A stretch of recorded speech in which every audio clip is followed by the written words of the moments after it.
우리 함께 보실 하나님의 말씀은 신약성경 사도행전 24장입니다. 제가 가지고 있는 성경 230면에 있는 사도행전 24장 24절에서 마지막 절까지 보도록 하겠습니다.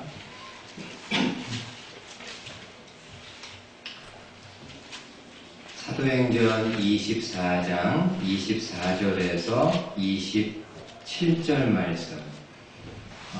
절수가 많지 않으니까요. 같이 한번 목소리 맞추어서 함께 하나님 말씀 봉독하도록 하겠습니다.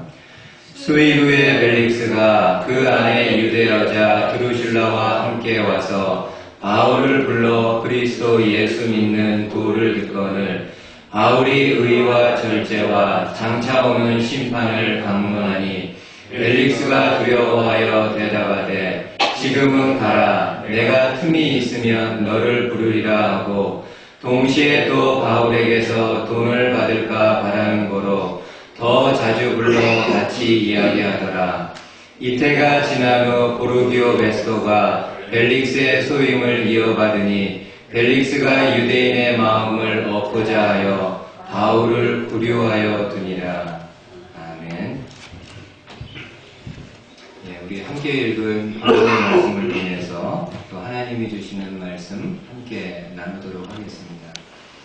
하나님의 말씀을 전할 때 그 말씀을 전하는 저도 굉장히 중요하고요.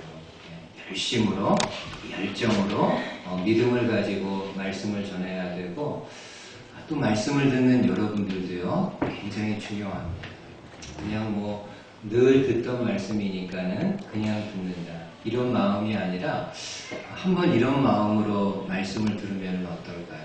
오늘 내가 내 인생에서 마지막으로 하나님의 말씀을 들을 수 있는 시간이에요. 아마 이런 마음을 가지고 여러분들이 말씀을 듣게 되면은 더 간절한 마음으로, 더 간곡한 마음으로 하나님의 말씀을 들을 수 있지 않을까 그렇게 생각합니다. 오늘 한번 이 시간이 그런 시간이 되었으면 좋겠습니다. 저도 마지막으로 말씀을 전하는 것, 또 여러분들도 내가 내 인생의 마지막으로 말씀을 듣는 시간입니다. 이런 좀 간절한 마음을 가지고 함께 말씀을 나누는 그런 시간 되었으면 좋겠습니다. 여러분, 사도행전은 신약성경의 유일한 역사서입니다. 사도행전에는 초대교회가 어떻게 시작이 되었고 또 초대교회 성도들이 어떻게 신앙생활을 했었는지를 우리에게 보여주고 있습니다. 그래서 사도행전에서는 많은 역사적인 사건들이 기록되어 있고 또 그에 따른 많은 인물들이 등장을 합니다. 특별히 그 많은 인물들 중에 가장 대표적인 사람 두 명을 꼽으라고 한다면은 베드로와 바울을 이야기할 수 있습니다. 그리고 실제로 이 두 명을 통해서요 사도행전의 모든 이야기들이 진행이 되어집니다. 사도행전 1장에서 12장까지는 베드로와 관련된 이야기가 주를 이루고 또 13장에서 마지막 장인 28장까지는 바울의 이야기가 주를 이루고 있습니다. 그리고 그 사이에 많은 인물들이 촘촘하게 등장을 하는데 오늘은 여러분들과 함께 사도행전 24장에 나오는 로마의 총독이었던 벨릭스에 대해서 같이 말씀을 나누도록 하겠습니다. 여러분, 바울이 마지막으로 예루살렘을 방문하게 되는데 그때 바울을 반대했던 많은 유대인들로 인해서 예루살렘에 큰 소동이 일어나게 됩니다. 그때 로마 군대가 출동해서 바울을 유대인의 손에서 격리시키고 이 바울을 로마 총독이 있었던 가이사랴 지방으로 호송을 하게 됩니다. 그 당시 로마의 총독은 벨릭스라는 사람이었는데 이 벨릭스는 보고서를 통해서 바울에 대한 사건을 전체를 다 파악을 하게 됩니다. 근데 예루살렘에 있는 유대인들은 바울이 떠난 후에도 바울을 공격하는 것을 멈추지 않고 가이사랴까지 따라와서 총독 앞에서 이 바울을 고소하게 됩니다. 그 당시 종교 지도자들이 바울을 고소한 내용이 어떤 내용이었는지를 성경이 우리에게 소개하고 있습니다. 우리가 읽지는 않았지만은 24장 한번 5절 말씀 보십시오. 5절에 이렇게 이야기합니다. 우리가 보니 이 사람은 전염병 같은 자라 천하에 흩어진 유대인을 다 소유하게 하는 자요 나사렛 이단의 우두머리라. 그것도 성전을 더럽게 하려 함으로 우리가 잡아싸우니 당신이 친히 그를 신문하시면 우리가 고발하는 이 모든 일을 아실 수 있나이다 하니. 여러분, 이 말씀을 보면은 그 당시 종교 지도자가 바울을 고소한 내용은 세 가지입니다. 하나는 사람들을 선동해서 소요를 일으킨 죄. 그리고 두 번째는 이단의 가르침을 사람들에게 전한 죄. 그리고 세 번째는 거룩하신 하나님의 성전을 모독한 죄였다라고 이야기합니다. 이러한 고소를 들은 벨릭스는 이번에는 바울에게 변론할 수 있는 기회를 허락을 합니다. 그러자 바울이 침착하게 그리고 논리적으로 자기 자신을 변론하는데 이러한 세 가지 고소들에 대해서 본인은 아무런 잘못이 없고 아무런 책임이 없음을 이야기하게 됩니다. 여러분, 그 당시 바울의 변론이 얼마나 정확하고 얼마나 탁월했던지 그를 공격했던 종교 지도자들은 바울의 변론을 들은 다음에 아무런 반박도 하지 못하게 됩니다. 그러면 결과적으로 어때야 됩니까? 벨릭스가요, 바울의 죄 없음을 알았기 때문에 바울을 석방시켜야 됩니다. 근데 그 당시 벨릭스는 유대인의 눈치를 보고 있었기 때문에 바울을 석방시키지 않고 아무 죄목도 없이 그냥 바울을 구금시키는 일을 행하게 됩니다. 이러한 모습을 보면서 벨릭스가 어떤 사람인지를 조금 더 이렇게 알아야 될 필요가 있습니다. 여러분, 벨릭스에 대해서 조금 더 제가 설명을 드리면은 이 벨릭스는요, AD 52년경에 유대 총독으로 임명을 받아서 8년 동안 유대 나라를 다스렸던 사람입니다. 근데 본래 벨릭스는 노예 출신의 사람이었는데 황제와 친분이 있었던 형의 도움으로 자유민의 신분을 얻게 되었고 결국에는 유대 총독의 자리에까지 오른 입지전적인 사람입니다. 대단히 수완이 많은 사람임을 알 수가 있습니다. 그러니까 오늘로 이야기하면은 아마 이렇게 성공시대 이런 프로 가운데 충분히 나올 수 있는 그런 사람입니다. 근데 이 벨릭스는 본인의 배경이 불우한 사람이어서 그런지 몰라도 본인의 성공을 위해서는 물불을 가리지 않는 그런 사람입니다. 본인의 신분, 본인의 지위를 공격하거나 힘들게 하는 사람이 있으면은 수단과 방법을 가리지 않고 그를 제거합니다. 그리고 본인의 총독의 지위를 가지고 뇌물을 받고 또 여자들을, 본인들이 원하는 여자들을 취했던 그런 탐욕스러운 사람이었다라고 이야기를 합니다. 그래서 역사가 타키투스는 이 벨릭스를 평가하기를 노예의 마음을 가지고 왕의 권력을 휘둘렀던 사람이라고 그의 통치에 대해서 폄하하는 평가를 하고 있습니다. 그리고 여러분, 이 벨릭스는 유대인이 어떤 문제가 있어서 시위를 일으킬 때마다 그 자초지종을 알려고 하기보다는 그냥 군대를 동원해서 그들을 무자비하게 진압을 합니다. 이런 일들이 계속해서 반복되다 보니까는 결국에는 유대인들이요, 이 벨릭스를 로마 황제에게 고소합니다. 결국에는 황제가 이러한 많은 보고서들을 접한 다음에 이 벨릭스를 로마로 송환하게 됩니다. 그래서 벨릭스는 로마로 가는 날까지 유대인의 눈치를 보면서 유대를 다스릴 수밖에 없는 그런 상황에 처하게 됩니다. 여러분, 지금도 그렇지 않습니까? 지금 상황도요, 이 벨릭스는 바울이 무죄한 거에 대해서 누구보다도 잘 알고 있는 그런 사람입니다. 그러기에 당연히 바울을 석방시켜야 됨에도 불구하고 그 유대인들의 눈치를 보고 있었기 때문에 아무런 죄가 없는 바울을 2년 동안 그냥 구금을 시키게 됩니다. 그래서 이러한 벨릭스의 모습을 보면서 두 가지 내용을 좀 여러분들하고 함께 좀 생각을 해보도록 하겠습니다. 여러분, 첫 번째로 벨릭스는 주어진 회개의 기회를 선용하지 못한 그런 사람입니다.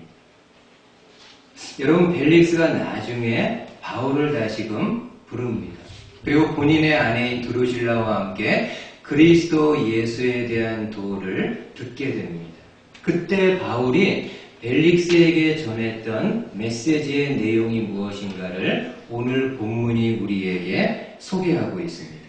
예, 한번 좀 보시죠. 24절에 이렇게 이야기합니다. 수일 후에 벨릭스가 그 안에 유대 여자 드루실라와 함께 와서 바울을 불러 그리스도 예수 믿는 도를 듣거늘 바울이 의와 절제와 장차 오는 심판을 강론하니 벨릭스가 두려워하여 대답하되 지금은 가라. 내가 틈이 있으면 너를 부르리라 하고. 여러분, 지금 바울은 벨릭스에게 의와 절제와 장차 오는 심판에 대한 메시지를 전하게 됩니다. 그리고 그 이야기를 들었던 벨릭스는 바울의 이야기를 듣고 크게 두려워했다라고 이야기합니다. 왜냐하면 그는 의로움과 절제와는 거리가 먼 사람이었고 그러기에 장차 오는 심판을 피할 수 없는 그런 사람이었기 때문에 본인의 이러한 모습을 바라보면서 마음으로 두려운 마음을 가졌던 것 같습니다. 여러분, 실제로 벨릭스는요, 불의를 행하는 그런 사람이었습니다. 좀 전에 말씀드린 것처럼 총독의 직분을 가지고 뇌물을 받아서 부를 축적했던 사람이고, 또 유대인들이 시위를 벌일 때마다 왜 유대인들이 시위를 벌이나를 조사해서 본인이 시정할 것이 있으면 시정하려고 노력했던 사람이 아니라 그냥 군대를 동원해가지고 무고한 사람들의 피를 많이 흘렸던 그런 사람입니다. 그리고 본인의 삶에 있어서도 절제 이런 거 없습니다. 본인이 가지고 있는 권력을 가지고 본인이 원하는 여인들이 있으면은 그대로 취했던 사람입니다. 단적인 예로요. 벨릭스의 세 번째 아내 이름이 드루실라라는 여인입니다. 이 드루실라는 헤롯 왕의 손녀가 되는 여인이었는데 그 당시 이미 결혼을 한 여인입니다. 시리아 나라의 한 작은 왕국의 왕과 결혼을 하고 있었는데 이 벨릭스가 드루실라를 처음 만나게 됩니다. 처음 만났을 때 드루실라에게 반해가지고 본인의 오른팔과 같은 마술사 시몬을 보내서 끈질기게 드루실라를 설득합니다. 말이 설득이지요. 유혹하는 겁니다. 지금 살고 있는 남편을 버리고 나에게 오라고. 그 당시 드루실라의 나이가 16살이었는데 결국에는요, 이 벨릭스의 설득에 못 이겨서 살고 있는 남편을 버리고 벨릭스에게로 가게 됩니다.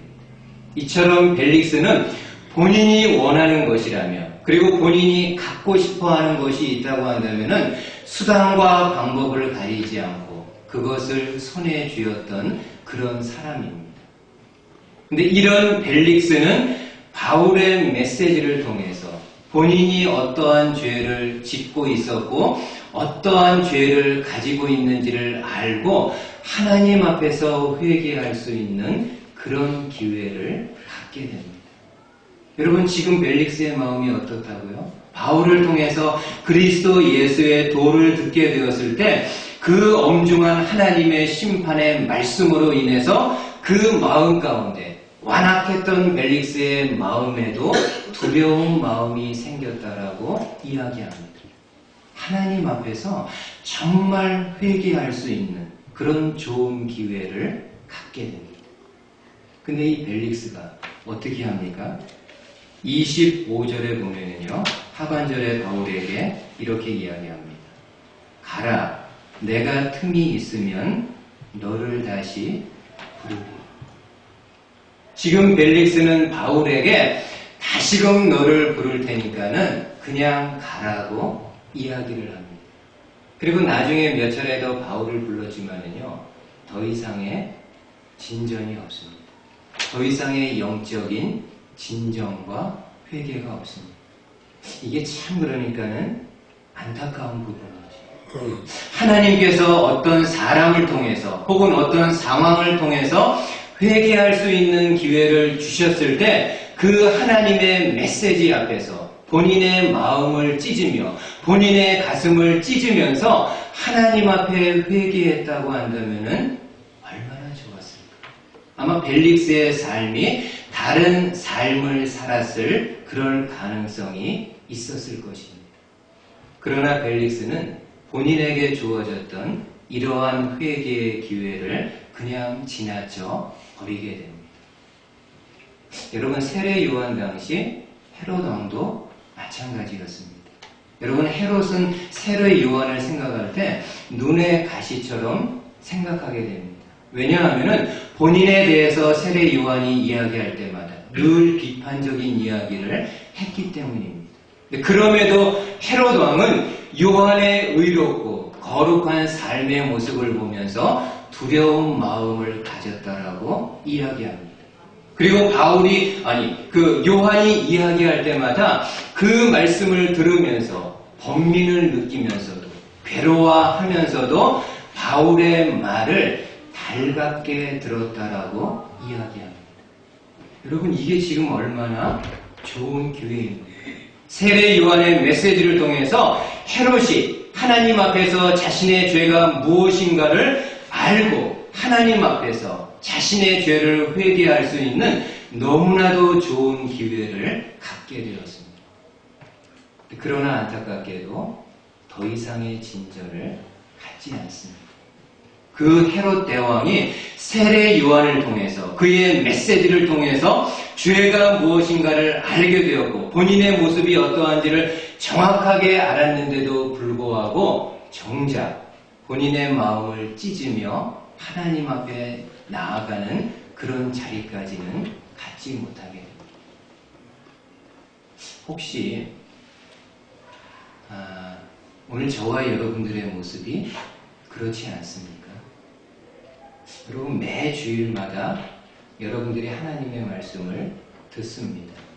또 어떤 분은 개인적으로 가정에서 매일 하나님의 말씀을 보는 분도 있습니다. 또 제 설교만 듣는 것이 아니라 여러분들이 좋아하는 목사님들의 설교를 인터넷이라든지 대중매체를 통해서 많이 여러분들이 접하게 될 것입니다. 한번 여러분 생각해 보세요. 내가 일주일의 생활 속에서 많은 하나님의 말씀을 이렇게 접하고 있는데 과연 그 하나님의 말씀에 대해서 얼마나 내가 응답하고 있는지. 여러분, 때로 제가 이 말씀을 통해서 우리 성도님들에게 복음을 전하고 여러분들 가운데 아직 복음을 믿지 못하는 성도들을 향해 복음에 초청하는 그런 메시지를 던질 때가 있습니다. 그럴 때 여러분들이 어떤 마음으로 하나님의 말씀을 받고 있나요? 그냥 이번 주에 못 받아도 그냥 다음 주에 들으면 되는 거 아닌가? 이번에 내가 복음을 영접하지 않아도 다음 주에도 영접할 수 있고 다음 달에도 영접할 수 있고 내년에도 영접할 수 있는 거 아닌가? 혹시 저와 여러분들이 그런 안일한 마음을 갖고 있지는 않은지. 그리고 복음에서 뿐만이 아니라 저와 여러분들이 생활하면서 이 말씀을 통해서 우리가 짓고 있는 죄가 무엇인가를 하나님이 엄중하게 말씀하실 때가 있습니다. 그 말씀 앞에서 내가 얼마나 하나님 앞에 회개하고 있는지. 오늘 벨릭스와 헤롯 왕과 마찬가지로 그 주어진 회개의 기회를 바르게 사용하지 못하고 그냥 지나쳐 버리는 것이 오늘 저와 여러분들의 모습이 아닌지 한번 진지하게 생각해 보십시오. 그래서 바라기는 지금 이 시간 여러분이 하나님의 말씀을 받을 때, 지금 이 시간 하나님의 말씀이 여러분들의 심령 가운데 선포되어지게 될 때 그 말씀에 대해서 즉각적으로 응답하고 그 복음의 내용에 대해서 바르게 받아들이고 바르게 선용할 수 있는 저와 여러분들 되실 수 있기를 주님의 말씀으로 축복을 드리겠습니다. 두 번째로 벨릭스는 자신의 영혼에는요 관심을 갖지 못한 그런 사람입니다. 여러분, 벨릭스는 바울을 한 번만 불러서 그리스도의 도를 들은 것이 아니라 오늘 성경에 보니까는 여러 차례 바울을 불러서 그와 함께 이야기를 나누게 됩니다. 벨릭스가 이렇게 바울을 여러 차례 부른 거는요 크게 두 가지 이유가 있기 때문입니다. 첫 번째는 바울을 불러서 그의 메시지를 들을 때마다 벨릭스가 마음의 감동을 느꼈기 때문일 겁니다. 그렇죠. 아무런 감흥이 없는데 이 바울을 부를 이유가 없겠죠. 근데 바울을 불러서 그리스도 예수의 도를 듣고 함께 이야기를 나눌 때마다 그의 마음속에 느껴지는 무언가가 있었기 때문일 겁니다. 그리고 두 번째는요. 벨릭스가 바울을 이렇게 자주 부른 이유는 무엇인가 하면은 오늘 본문에서 이렇게 말씀해 줍니다. 26절입니다. 동시에 또 바울에게서 돈을 받을까 바라는 거로 더 자주 불러 같이 이야기하더라. 동시에 또 바울에게서 돈을 받을까 바라는 거로 더 자주 불러 같이 이야기를 나누었다. 여러분, 지금 벨릭스가 바울을 자주 불러서 함께 이야기를 나눈 두 번째 그 이유 중에 하나는요, 바울로부터 뇌물을 받을까 하는 그런 마음 때문입니다. 잘 이해가 안 되죠? 아니, 바울은 부자가 아닌데 그냥 가난한 복음 전도자인데 도대체 바울에게서 바울의 어떤 면을 보고 바울에게서 돈을 받을 것을 생각을 했을까? 근데 여러분, 이 당시 바울은요 많은 돈을 가지고 있었습니다. 본인의 돈이 아니고요 교회 돈입니다. 이방 지역에 있는 여러 교회들이 모교회인 예루살렘에 있는 교회가 어떤 어려운 상황에 처하게 되자 이방에 있는 많은 교회들이 많은 구제헌금을 모으게 됩니다. 그리고 바울이 예루살렘을 마지막으로 방문한 이유 중에 하나는 바로 이 이방인들의 헌금을 예루살렘 교회에 전달해 주기 위함입니다. 그리고 벨릭스는 이 사실을 잘 알고 있었던 사람입니다. 그래서 그 바울을 자주 불러서 이야기하면서 혹시 바울이 본인이 이렇게 노임을 받기 위해서 자신에게 뇌물을 주지 않을까, 돈을 좀 주지 않을까 바라는 마음으로 바울을 자주 불렀다라고 이야기를 합니다. 여러분, 생각해 보세요. 역사에서요, 만약이라는 이런 가정은 불필요하다고 하지만은 만약 벨릭스가 돈에 이렇게 관심이 많은 것처럼 본인의 영혼에 대해서 좀 더 많은 관심을 가졌으면 어땠을까요? 본인이 이렇게 지금 총독의 자리에 있고 총독의 자리에 있다 보면은 적지 않은 많은 돈을 이미 소유한 사람임에도 불구하고 그렇게 돈에 대해서 관심이 있는 사람이었다고 한다면은 자신의 영혼에 대해서도 조금이라도 관심을 가졌다면은 어땠을까? 이게 좀 안타까운 부분이죠. 여러분, 오늘날 많은 사람들이 오해하고 있는 내용 중에 하나가 이거죠. 돈이 있으면은 모든 것을 할 수 있다라는 그런 생각입니다.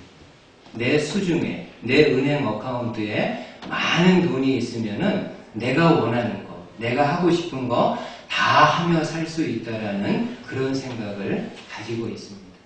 돈만 있으면은 건강도 살 수 있고, 돈만 있으면 사랑도 얻을 수 있고, 돈이 있으면은 행복도 얻을 수 있는 것으로 생각합니다. 그리고 심지어는요, 나에게 돈이 있으면은, 많은 돈이 있으면은 이 돈으로 인해 내 영혼의 안식까지도 얻을 수 있는 것으로 생각합니다. 그러나 주님은 뭐라고 말씀하십니까? 돈은 결코, 물질은 결코 우리의 영혼에 안식을 가져다 주지 못하고 우리의 영혼을 책임져 주지 못한다라고 분명히 말씀하십니다. 여러분, 주님의 비유 중에 부자의 비유 기억하시나요? 한 부자가 있습니다. 그 부자가 가지고 있는 밭이 있는데 그 밭의 소출이 그의 풍년입니다. 너무나도 많은 곡식들이 거두어지게 되었습니다. 그래서 이 부자가 행복한 고민을 하죠. 이 많은 곡식들, 이 많은 물건들 어떻게 할까?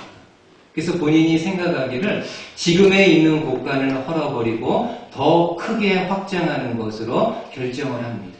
그리고 많은 곡식들과 많은 물건들을 그 넓은 곳간 안에 다 들여놓습니다.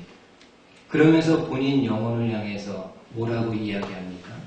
내 영혼아, 이제 여러 해 동안 사용할 수 있는 곡식과 물건들을 들여놓았으니 이제는 평안히 먹고 마시고 즐기 자라고 본인 영혼에게 이야기합니다. 그때 하나님이 이 부자에게 뭐라고 말씀하십니까? 한번 들어보십시오. 누가복음 12장에 하나님은 이르시되 어리석은 자여 오늘 밤에 내 영혼을 도로 찾으리니 그러면 내 준비한 것이 누구의 것이 되겠느냐 하셨으니 하나님은 이르시되 어리석은 자여. 지금 부자를 향해서 하나님은 뭐라고 말씀하십니까? 이 부자는 지금 내가 많은 물질을 가지고 있으니까는 내 삶이 편안할 뿐만이 아니라 내 영혼까지도 이제는 참된 안식을 누릴 것으로 기대하고 있었는데 하나님은 그러한 부자를 향해서 어리석은 아무개요. 오늘 밤에 만약 내가 내 영혼을 취해간다면 내가 쌓아놓은 물질이 누구의 것이 되겠느냐라고 이야기를 합니다. 여러분, 주님은 우리에게 이 비유를 통해서 분명하게 말씀을 해주십니다. 저와 여러분들이 살아갈 때 물질이 굉장히 중요하고 필요합니다. 그리고 물질이 많은 부분에 있어서 우리의 삶을 편안하게 하고 안락하게 만들어 줍니다. 그러나 그 물질이 아무리 귀하고 좋은 것이라 할지라도 우리 영혼을 책임져 주지 못하고 우리 영혼의 안식을 가져다 주지 못함을 말씀하고 있습니다. 여러분, 마지막으로 한번 생각해 보십시오. 이 물질은요, 이 땅에서의 삶과 관련이 있지만 우리의 영혼은요, 영원한 세계와 관련이 있습니다. 이 땅에서의 삶과 영원한 삶, 어디에 더 여러분 가치가 있습니까? 어디에 더 우리가 무게중심을 둬야 될까요? 만약 저와 여러분들이 이 땅에서의 삶에만 가치를 둔다면 이 땅 살아가면서 할 수 있는 최선을 다해서 수단과 방법을 가리지 않고 돈을 모아야 됩니다. 그래야만 내 삶이 편안하고 안식할 수 있기 때문입니다. 그러나 성경은 우리의 삶이 이 땅에서만 주어졌고 이 땅에서만 끝나는 것이 아니라 영원한 이 땅에서의 삶과는 비교되지 않는 영원한 삶이 있음을 말씀해 주고 있습니다. 그러기에 저와 여러분들이 내 영혼에 관심을 가져야 됩니다. 여러분, 우리의 영혼이 어떻게 하나님으로부터 구원을 얻을 수 있습니까? 우리가 모았던 많은 돈들을 통해서요? 우리가 가지고 있는 권력을 통해서? 우리가 가지고 있는 능력을 통해서 내 영혼이 구원함을 받을 수 있습니까? 그렇지 않습니다. 오직 하나, 예수 그리스도를 믿음으로, 그 그리스도를 진정성 있게 믿음으로 우리의 영혼이 구원의 자리에 이를 수 있다라고 말씀하고 있습니다. 바라기는 우리 성도님들 가운데 아직까지도 이 예수 그리스도를 믿지 못하는 성도들이 있다고 한다면 오늘 여러분들이 이 말씀을 받으십시오. 내 영혼의 구원을 위해서 예수 그리스도를 믿되 그냥 입술로만 고백하는 것이 아니라 설령 입으로 고백하지 못한다 할지라도 이 마음 중심으로부터 정말 진정성 있게 예수님은 나의 죄를 위하여 죽으셨고 내가 그분을 믿음으로 죄사함을 받고 하나님의 자녀가 될 수 있다라는 이 진정성 있는 고백을 통해서 여러분들의 영혼이 하나님 안에서 참되게 구원함을 받아 누릴 수 있는 모든 성도님들 되실 수 있기를 주님의 말씀으로 축복을 드리겠습니다. 아멘.